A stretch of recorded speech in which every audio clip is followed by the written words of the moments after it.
Hi, everyone. Welcome to Dr. Sibylle Bauer's talk. She's going to give a really fantastic talk in a couple of minutes. Dr. Sibylle Bauer is Director of Studies, Armament and Disarmament at SIPRI. SIPRI is Stockholm Institute for Peace Research. And with her responsibility for SIPRI's work on arms control, disarmament, non-proliferation for nuclear, biological, and chemical weapons, dual use and arms trade control, emerging technologies, and arms production, arms transfer, and military expenditure. She's also currently chair of the EU Non-Proliferation and Disarmament Consortium. And so, as you can tell, she has great expertise. She's been in this institute for over 20 years now, so I'm really excited to hear all of her experiences. Can we have a short round of applause?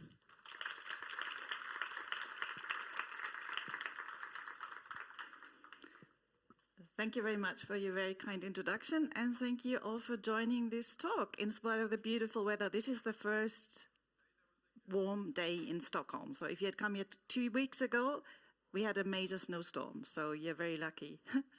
So with that, let me get started on technology governance in the area of emerging technologies. I wanted to ask you one question before I start. How many of you have a natural science background? That's a lot. Social science background? Oh, right. You're sort of even. That's very interesting. Cool. I'm not going to go into all the different disciplines, even though I'm really curious to what it is. But maybe during the Q&A, when you introduce yourself, then you can say that. And I have another question for you for this to start. So you have the cover pages of 3 SIPRI publications. So SIPRI is the Stockholm International Peace Research Institute that I work for. One gives it away, the middle one. It was published in 2020 on artificial intelligence, strategic stability, nuclear risk. The other 2, any guesses when they were published? The other blue and the yellow. Just shout. You know it. Yes, the yellow one is 1987. Anybody else for the blue?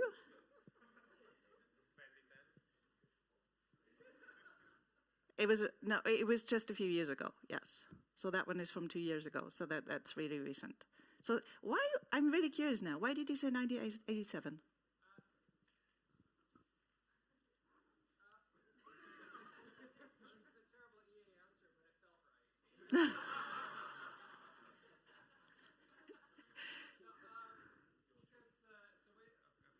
Hi, thank you. Hi. Social scientist. My name is Charlie EAGxNordics. Hi. I think it was because the way they used arms, and also it was the control applications of advanced computing. And for me, the phrase control applications feels like a really archaic way to describe the use of computers to talk about weapons. So that's why it felt that way to me. It reminded me a lot of, it was very much like an ICBM kind of talk. Right. Great. Very good reasoning, very good analytics. I'll tell you that I've asked the same question to a room full of diplomats, a room full of policymakers, and nobody got it. So, you get the big prize for that. But the point that I wanted to make with that is that when you go to the policy world, they've started talking about artificial intelligence only a few years ago. It's as if it was something that was invented just very recently. So they're all really shocked when I say that there's a SIPRI book on this issue, relating it already to weapons and the military, that was published in 1987. So they could have started doing this much earlier, but they didn't. So the interesting thing, are you familiar with these technology readiness levels? Those from the natural sciences? No? Okay, interesting that it hasn't really come up. In the social science world, usually people have not heard about it. A lot of people from the natural science world have. So it's a way to conceptualize the way from a very fundamental research where it's very unclear what kind of practical applications this technology will have to the actual application and all the different steps in between. And the stage at which policymakers usually get involved is at the very end. there's something scary, there's a hypersonic missile flying around, people say, oof, what was that, and how did that happen? Whereas all the research that takes place to prepare that takes decades and decades. And if you're having jobs in different parts of this field, then you would be involved at different stages. Depending on your job, it could be from 1 to 9. And the very difficult thing is when you're at stage 1 is in what direction this will go, with that this will be a hypersonic missile or if it's going to be a civilian application, and sometimes it's completely unclear. Nuclear weapons, everything started that way. So the point I was trying to make in the policy world is start thinking about these things earlier and don't start drafting laws when things are out in the world. And the point for people who are doing research at the very early stages is start thinking and engaging with these topics at a very early stage, because you have no idea which direction it's going to go in which. And oh yeah, let me show this in a minute. So another shouting game. Emerging technologies, which ones would you put on a list? 10, 15, 20 top ones. Just again, shout out. Yes? Biotech, nanotech, neurotech, artificial intelligence, geoengineering. Somebody else pick up?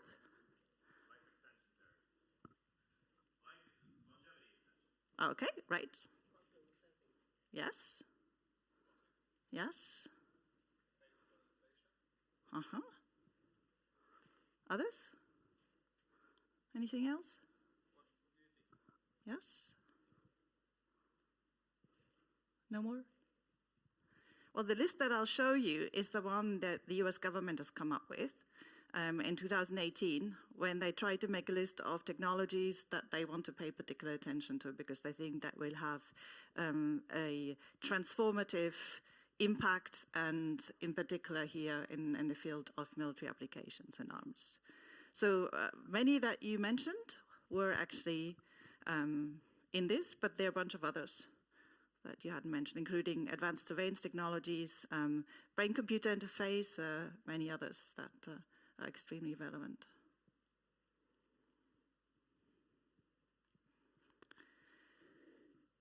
This one is going in the direction of where, I mean, nobody can predict the future of warfare, obviously. So there are many different guesses as where it's going, and there were actually some surprises now when, with the Ukraine war, that it wasn't quite as sophisticated in some areas as people had expected. Tanks were back all of a sudden, which people didn't expect. But then other fancy technologies such as space and satellite all of a sudden played a really big role. So this is one estimate of where things may be going, because there are trends that one currently sees. I should also have said that in the beginning, I'm very happy for me to ask questions also throughout. So if there's anything else that you wonder about, want to have clarified, so you just raise your hand. I don't need to do a block at the end. We can just do questions whenever you would like to raise them. So one that is clear is artificial intelligence is a big thing with machine learning and robotics. Yes?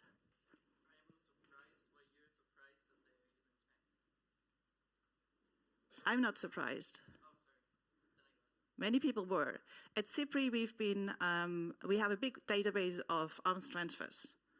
And sometimes actually people, when the Cold War ended, were saying, why are you still counting tanks and these things? It's all irrelevant, and we're moving on to a different phase. And he says, well, we are counting tanks, yes. And now he said, well, we are counting tanks. And people say, oh, that's great. So, yes, yes. You'll hear a lot of surprise to things that may be obvious to you. And that's actually one of the big lessons learned, because you think it's obvious doesn't mean it's obvious to many people, especially people in the policy-making world. Yes. I've seen many surprised faces when I didn't expect surprised faces when I was doing briefings. I can definitely tell you, yes. So, but nevertheless, you can anticipate that there will be a stronger role for artificial intelligence, and militaries all over the world are investing very much into how to utilize these new technologies for advanced warfare. What's also very clear is that you have a very complex information environment. So if you need to make a very quick decision, you can't analyze all these things manually, which means you need to partly rely on machines to inform your decision making. So even a military commander who says, I'm maintaining ultimate human control, he'll have machines that pre-analyze a lot of data that are coming in and then needs to make a judgment of that. And as a result, there are a lot of vulnerabilities because you could imagine that another government or hackers want to influence the information. So you can have the disinformation campaigns that you see to influence the information that a military decision maker gets, including in the nuclear weapons field. And then the other big buzz topic in the military world, when you go to these military conferences with generals and defense industries, which I've spoken at a few times, then the big talk is how to navigate all the different domains that you have. There's outer space, which is being more and more militarized. There's cyberspace, of course, and then there's the mental space, not just with disinformation campaigns, but a lot of technologies that are now developed to influence people's brains, the way they think, if they get tired or not. Yes, please.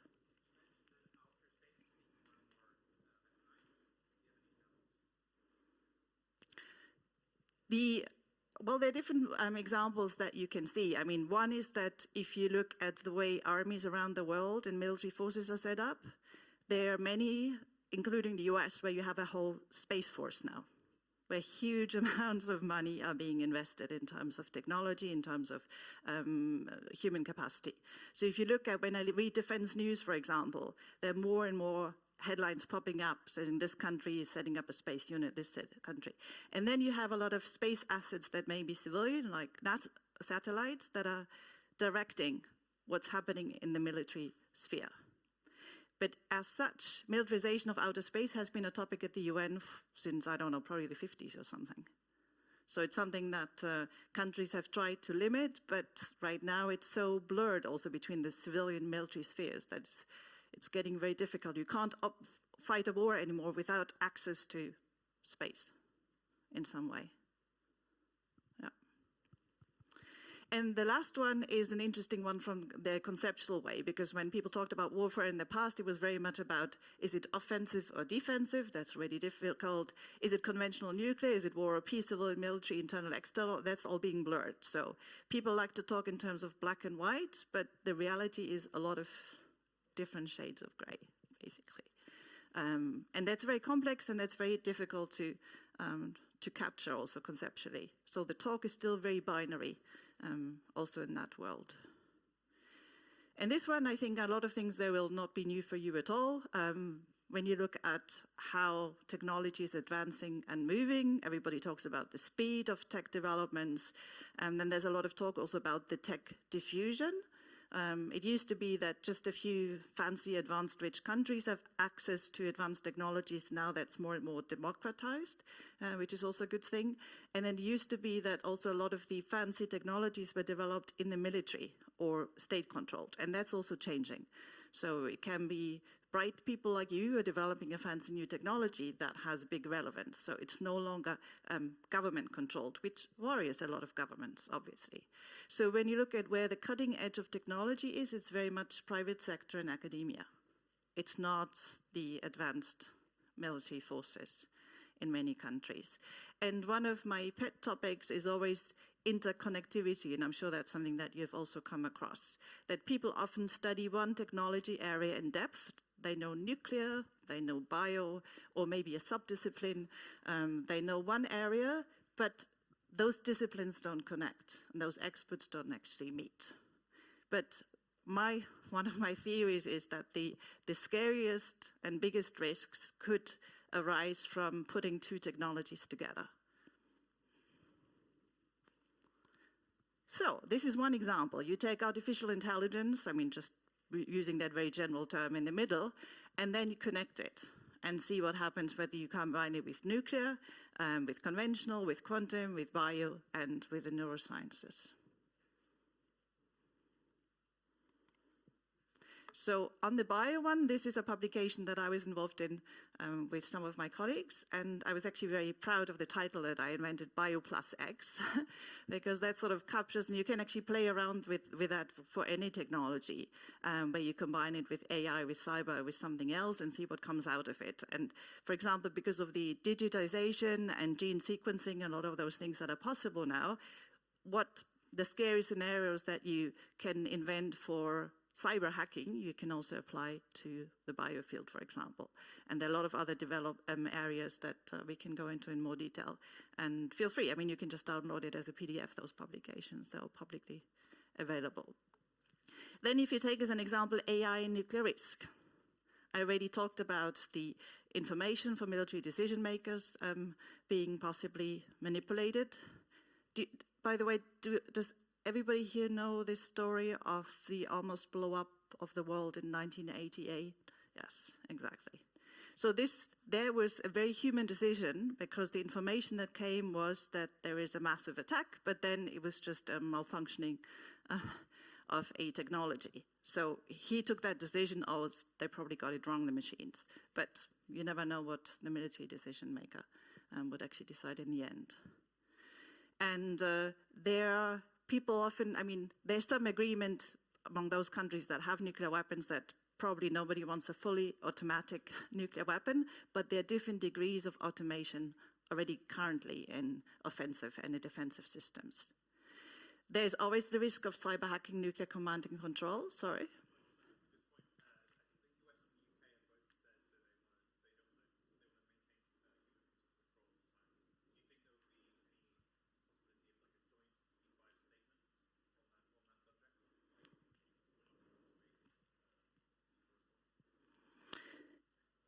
I hope so. I mean, if you had asked the question about just before the Ukraine invasion, I would have said yes, because there was a statement by the P5 who says you should never fight nuclear war.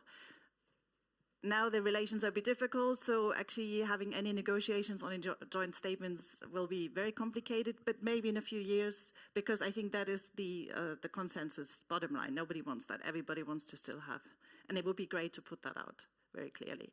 The challenge with cyber hacking is that brings in also countries that do not have nuclear weapons and non-state actors.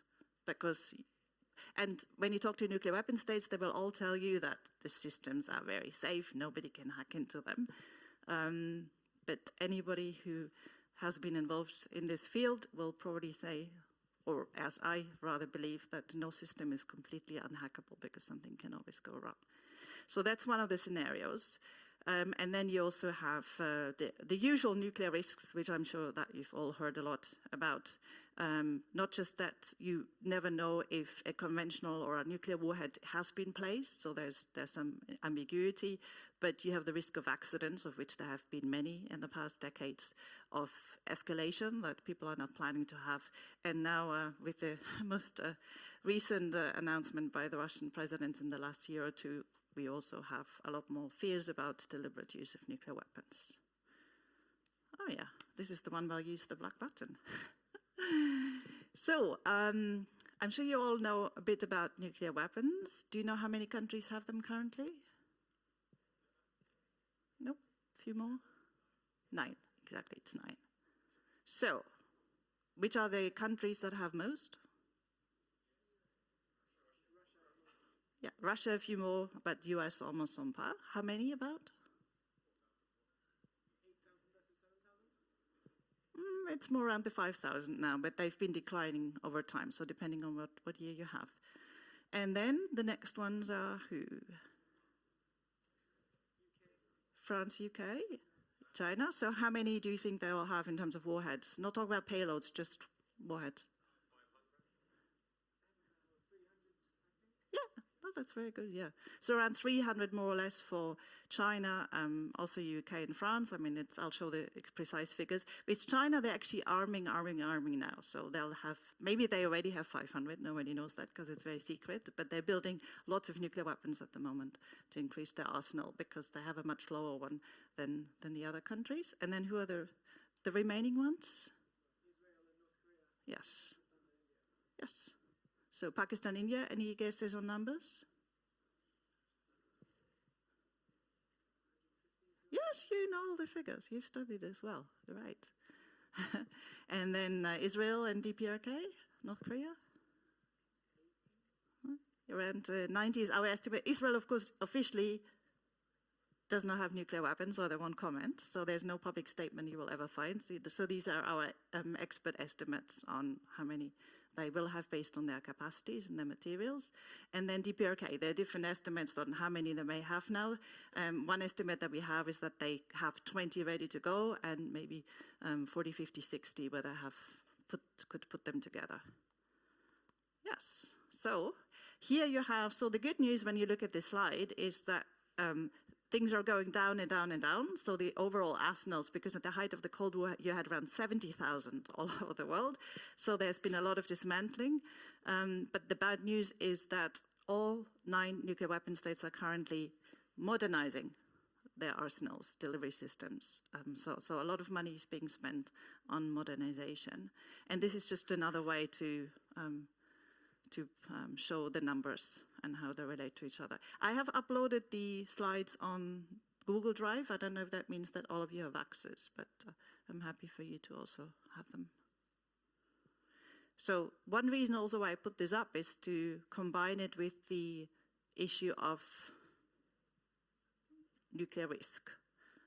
One of my theories, I mean, you can have different opinions if you need nuclear weapons or not, but then the more you have, the more risk of accidents and nuclear security, obviously, you have. Hypersonics. Has any of you worked on hypersonics? No? Have you heard about them in the news? Because they've been popping up here and there. Russia has been talking a lot about them and also testing them. North Korea has said that they have some.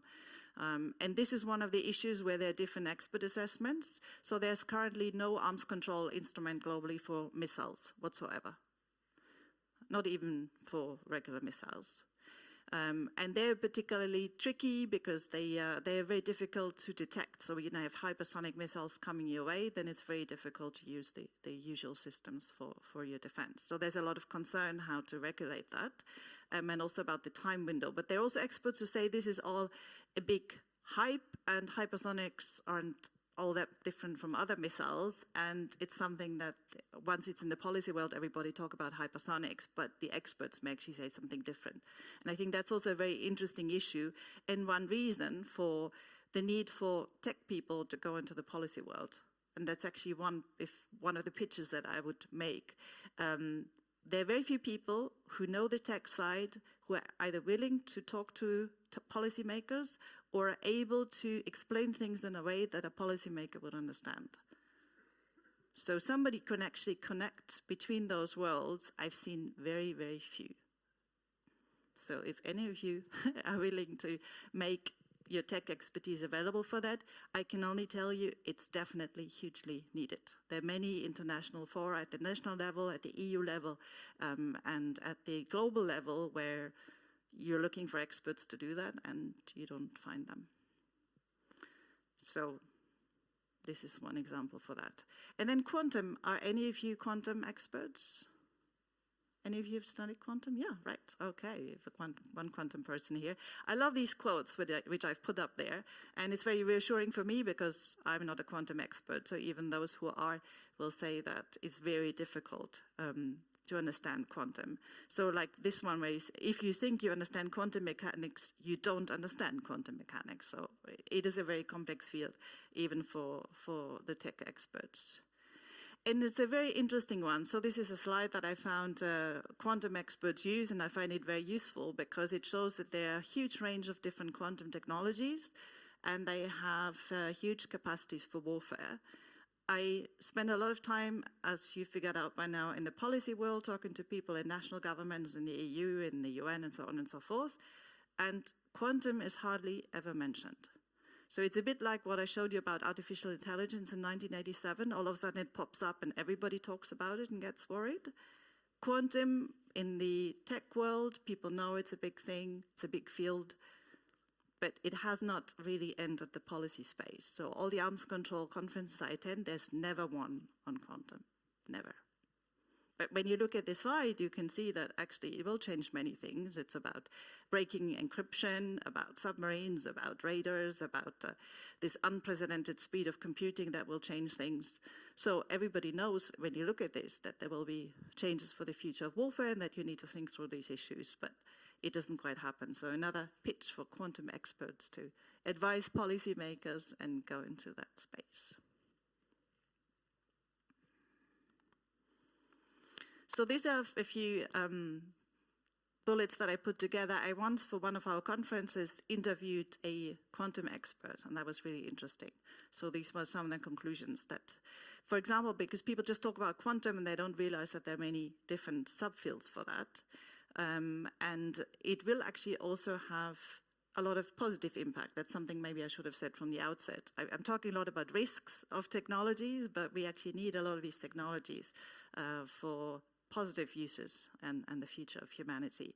So like this example of increasing the resilience of critical infrastructure. So there are always good uses and bad uses, to put it in very simple ways. And when I asked this quantum expert what her scariest scenarios would be, she came back to that point about combinations and complexities.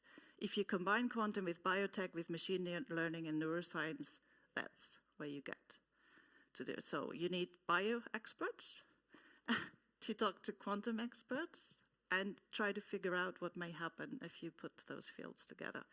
And you may think it's obvious, but it does not happen. And if you're in academia, you know that people usually meet at their academic conference in their subfield. They publish in their journal, which only their community reads. And if you want to do something that connects to another community, it doesn't count for your career, or people wouldn't count for as a major publication. So the current setup in academia does not facilitate that at all.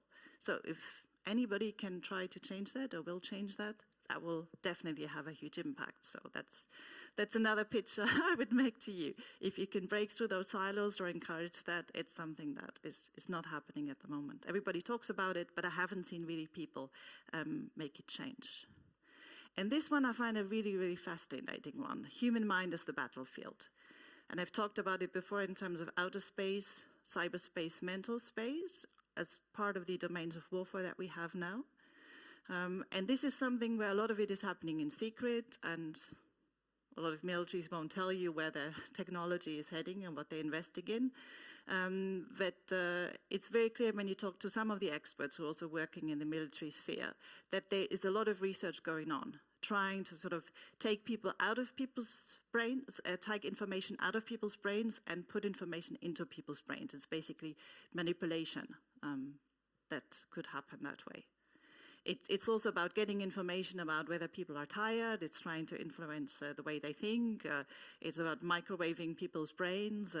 So there's a lot of stuff. I mean, if you go to these arms fairs, you can also find some very interesting exhibitions about people who are exploring that in ways. That's a scenario that I personally find quite scary. And it's, again, based on technology that's really useful. So if you're in the medical world, there are people who can't communicate because they can't move their bodies. So if they want to communicate something, they can actually use these, because these technologies could detect what their brain wants to say and they find a way to communicate it, which is fantastic, which is amazing. But then if you use the same technology in the war context, then you get to very scary scenarios, especially if somebody doesn't have any ethical boundaries. So there's this great talk about super soldiers, human enhancement, and trying to link soldiers up to computers so that they can access to information, so on and so forth. But it has also the downside that then you can hack into those soldiers' brains and influence the way they do things. And I also, for one of our conferences, I interviewed a Pentagon advisor on, and that's something you can actually find on YouTube, on his different scenarios of what's realistic. And I asked him that question also, what do you think is the most scary scenario for your neurosciences? And he said combination with gene editing and synthetic biology. So again, back to that. So many ways, if you actually want to change it, I mean, the current conventions that we have set up are not addressing that. Ethics is, of course, one way to address them. This is a slide that I've often used in the policy field to sort of indicate what's dual use. So dual use means that you can use things militarily in a civilian way. And when you look at these slides, I mean, some of those pictures, it's clear that it has a military impact, and others, it's very unclear. And it's the same when you're actually in that research field. You may be doing chemical research with some of those bottles, but it may not be clear that it has military applications. any of you, well, let me put the question differently. Does any of you recognize any of these items?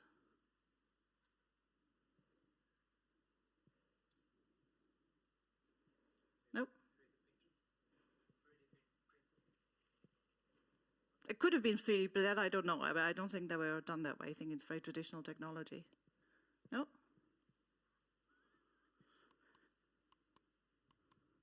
I'll show you, this is the text from an EU control list for items that all have military applications.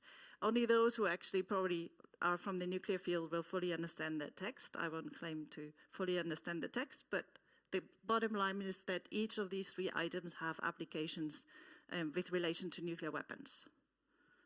And if you export any of them out of the European Union, you need to ask for an export permit, because if your country wants to build nuclear weapons, they would find these extremely useful. But if you actually see them, if you're a customs officer, it's very difficult to figure out what they are. This is another one. What is it? Any guess what it's made of? Material? Yep. Yes, aluminium. Aluminium scoops.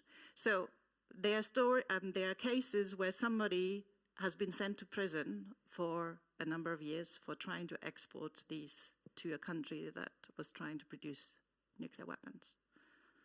So it doesn't look very serious, but it's serious stuff. So it's scoops that you use to take highly enriched uranium out of centrifuges. And the point I wanted to make is just things that look harmless, or they may actually have very harmless uses in your context. If somebody else uses them, may be very problematic. So problematic that some governments would send you to prison if you do it intentionally. Of course not if you do it without intention. But those who export those are usually doing it with intent, because there's some business to make. Another example, are there any chemists here? Right. Have you used the substance before, or do you know it? I'm unfamiliar with the English wording of it. Triethanolamine. I find it hard to pronounce, but anyway, that's the name. So it's one of those that a lot of companies use, because if you want to make toothpaste and sort of soap and shower gel, you use those kinds of products. But then you can also actually make chemical weapons with them. So that became a big issue when chemical weapons all of a sudden were back on the agenda and being used in Syria. What kind of items? They still need shower gel, but they shouldn't use any of these materials to make chemical weapons. But again, it's a tricky one, because it's something that's very normal and every country needs. But what do you do? So this is where I've put up some of the dual use in the traditional world, and the way you should have heard about it maybe if you studied natural sciences, is civilian or military applications.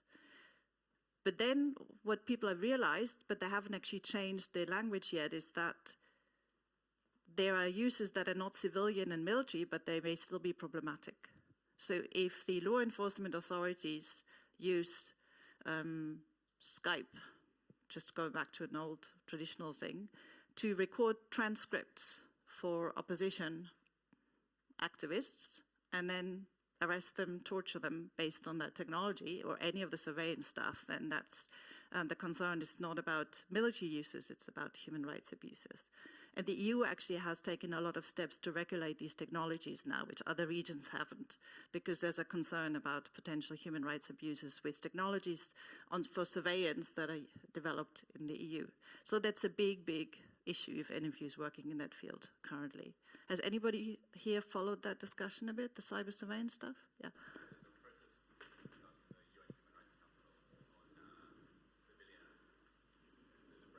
The UN Human Rights Council on civilian applications of dual-use emerging technologies, and I think they've talked about surveillance. I've not followed it so much, but it seems like it's sort of diffusing. Excellent, yeah. No, that's a very good example of things that are actually happening in this field. So this is definitely one to watch, because there's a lot that is moving, and where again you need tech expertise to understand what kind of, how things may be used. And again, I don't know which sectors you may end up with, but because of these potential dual uses of certain technologies, it used to be just if you worked in a classic for example, producing a fighter aircraft or tanks, then it's clear that you're in the military field. In the biotech field, in the ICT, in space, it becomes more and more likely that you may actually be involved in producing things that may have military applications. Same with AI. And I sort of highlighted the ... at the end because there are many fields that we are not even aware of yet that will have military applications in the future. I mean, some of those were not on the list just a few decades ago. This, I think, I will skip just to make sure that there's plenty of time still for discussing a bit.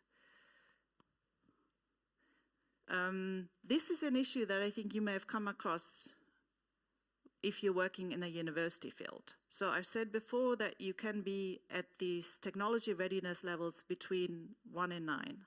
So if you engage with fundamental research, you may actually do things that have military applications. So there are more and more governments that are getting concerned about that, but they don't know how to talk to academia. So when you go to their conferences, they always say, how do we talk to these people? They think we are weird if we come with these security questions. So one of the, and it's true, because a lot of the things that you do, you would think, well, leave me alone. I'm just doing civilian research and nothing military. But as I think you've probably seen from the slides that I had earlier, there may be other implications. So how to get that balance right between freedom of academia and security is very difficult. And I've tried to sort of put that into this slide by saying how all the different interests by different governments, by different entities, by academia, by business are pulling into different directions. So you have international norms, you have national security interests, you have freedom of academia and trade, and how to square that circle is very difficult. So there's no very clear answer but you need to find some way of somehow combining them all. So this is something that many governments, many companies are struggling with, how to reconcile those. So, to conclude, 2 slides on future of technology governance, and some of them I've already covered a bit. So my conclusions from a lot of this is that we have all these treaties and we have a lot of regimes in place, but this is not going to do the trick if we actually want to govern all these technologies and also to capture those connections between the technologies. There are things that you can do if you're very creative. So if you come from a legal field and, for example, study international humanitarian law, there are many concepts that you could apply because no matter which technologies, there should be a focus on protection of civilians. But nobody has actually so far designed such an instrument. So if there are any bright lawyers here, if you can design something, a convention that focuses on the protection of civilians and applies it to these tech areas, I think that would be great, because that's one of the few areas in the international world where there is still some consensus. This is law that, at least in theory, applies everywhere. And I'm a big fan of connecting communities, as you will have seen from the points that I made earlier. And again, you may think, oh, but that's obvious. But from all the interactions that I have, this is not what's happening. Those communities do not talk. I do a lot of what I call community hopping, and there are always different people who are having conversations about the same issues without knowing what's going on in the other room. Yes. And the last one is, and that's something that I think if there was one big thing I was asked if I could change now, I think this is the one that I will really focus on. It's next generation, it's educational focused. And one is that I was very surprised when we did some mapping that arms control, non-proliferation, disarmament topics, even if you study international security and political science, almost never are in the curriculum in most countries in the world, which is very astonishing. Then there's still, everybody stays in their disciplinary bubble. It's very difficult to offer a course that brings together different disciplines at a university. Professors who want to do that have to jump lots of hurdles.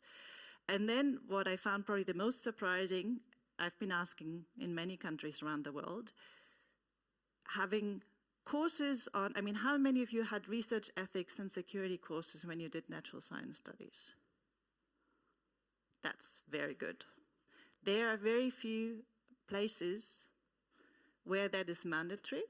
I know many engineering and physics students who say, there's nothing at my university, never heard about those things. We offer some of those courses and they say, never heard about this in my studies.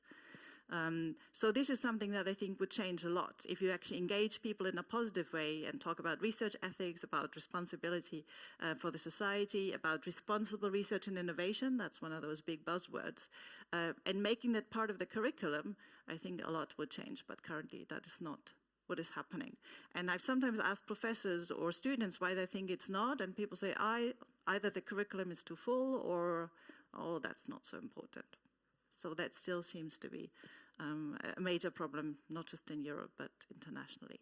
So, but maybe if I do a talk like this in 10 years, you will have changed it all and we'll have these courses everywhere. So I'll leave it at that for my presentation, and then any questions that you may still have, please raise them.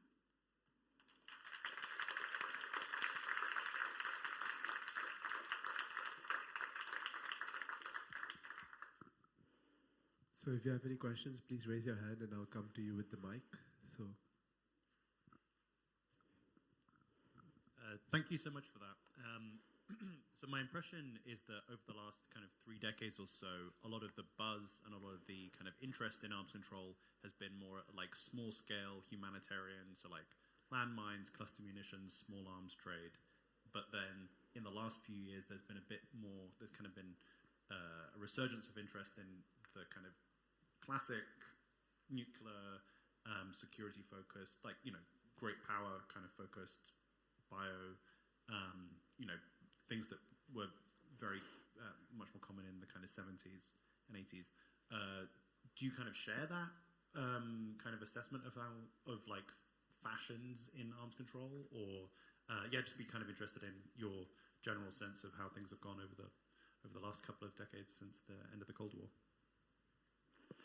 That's a good question. I mean, I need to think a bit more about that. I think there has been a strong interest in different areas. So, I mean, the small arms area, the Arms Trade Treaty on Conventional Arms, that took a very long time. That was only after the end of the Cold War. I mean, what you've seen happen in the nuclear area is that there was a strong interest in nuclear arms control, and after the end of the Cold War, there were a lot of big pillars in place. Now that's all fallen, and the last nuclear arms control treaty that Russia has just suspended participation in. So a lot of that depends on not just the interest, but the broader geopolitical context. Because I think you can move things forward when there's sort of a baseline of a lot of the bigger powers to move things along. So I think that is one of the challenges that you can see. What I find interesting from an expert perspective is that there are a lot of issues that are discussed in expert circles, and then all of a sudden they pop up in the policy world and diplomatic negotiations. But there is a huge delay in that. And a really interesting question would be how to speed that up and make sure that when issues actually become relevant, they get on the agenda of the policymakers and there's a diplomatic negotiation process. Yes, I mean, that's part of it. And I think and one of the problems, I've talked a lot about stovepipes, is that in the ministries, the departments are very stovepiped. So people either do nukes, or they do bio, or they do chemical weapons, or small arms and light weapons, and anything that doesn't quite fit there, they feel uncomfortable because they don't want to step on their colleagues' toes. So what you need is somebody who actually thinks about something big and overarching, but that doesn't fit the current structure, so it's not happening.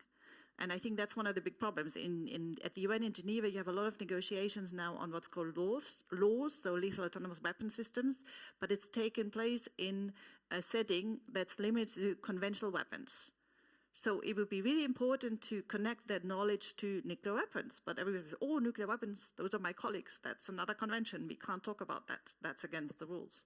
So I think that's the big problem, what's not happening. So each of those fields has been moving forward, some slow and some fast. But the really big gapping hole is how to do something big and overarching that breaks out of those narrow stovepipes. Yes.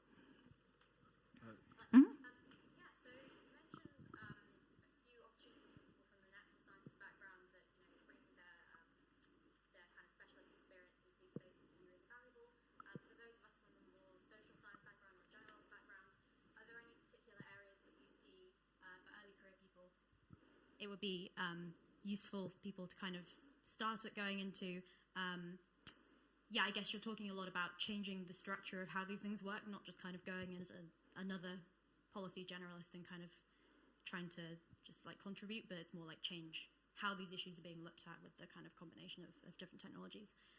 Yeah, do you have any advice for people who are looking to work in this area?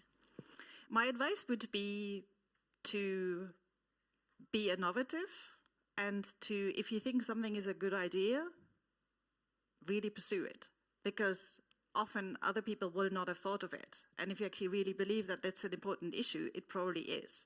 And so if you talk about it enough and raise it, then it can actually enter the big policy fields. I've seen that in a number of ways. And the other advice would be not to follow the classic paths. So there are a lot of people who are trying to think, oh, this is what you should do to actually enter a field, or this is what they're expecting. I think it's really, I see a lot of people who are sort of around. I don't see that much innovative thinking necessarily. So when I have somebody who actually applies and they have really cool ideas and some other ways of combining different ways, you may think that's normal, but it's not so normal. A lot of people try to stick in that very conventional box. And then just back to this, what issues are being taught, I found it really striking when you did this analysis that when the issue of arms control and non-proliferation is taught in social sciences, it's usually nuclear. And I see also among next generation, very few who are actually studying conventional arms issues.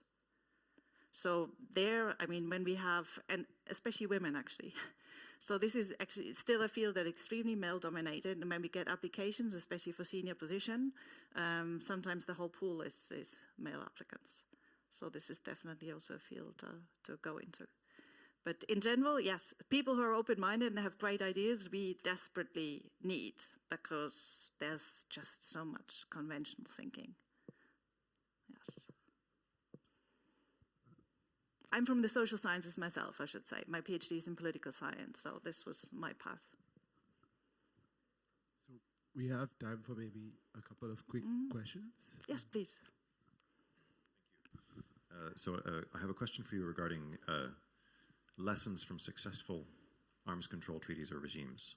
My particular interest is artificial intelligence, and I've seen interesting signs, Sam Altman, Sundar Pichai, even David Haig, calling for an international convention limiting or drawing the boundaries for the development of artificial intelligence. Are there any lessons that we can draw from successful previous arms control regimes that might have lessons in that field? I'm interested in your point of view on that.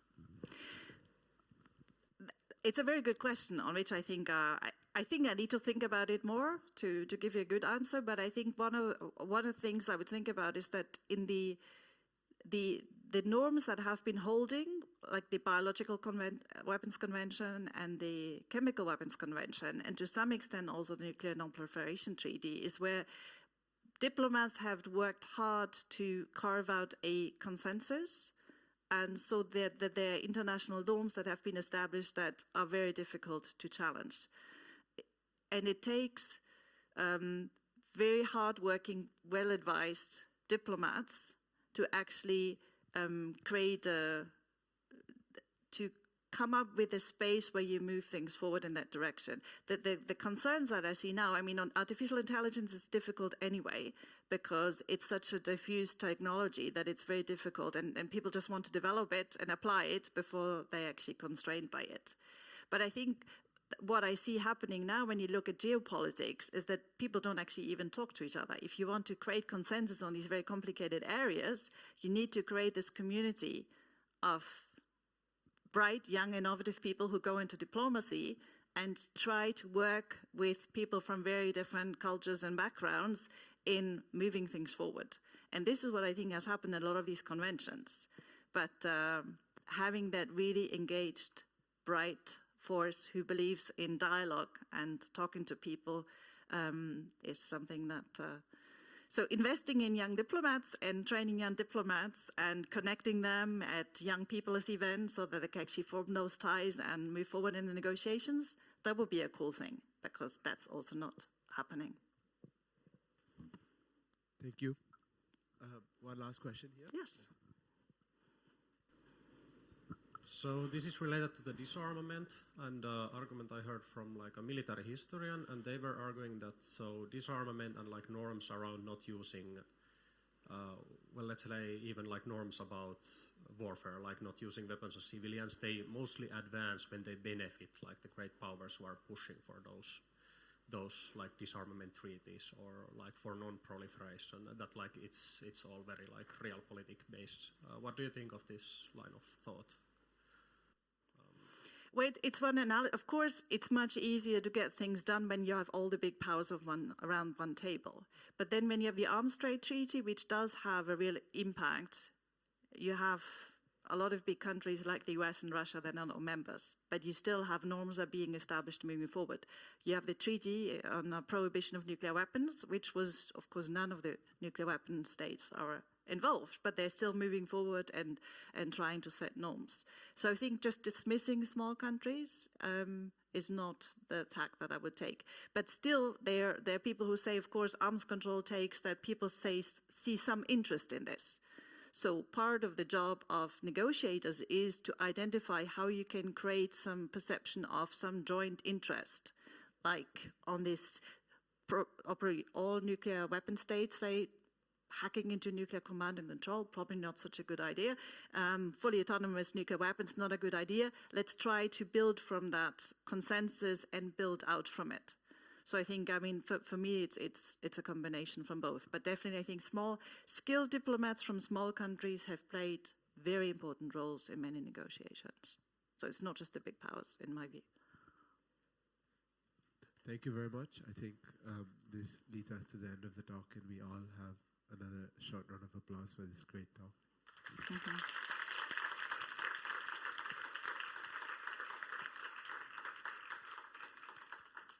So thank you for coming. I have office hours, so if you want to have a chat, and then also I think I included my email in the talk, so feel free to email and ask questions or suggestions anytime. Thank you.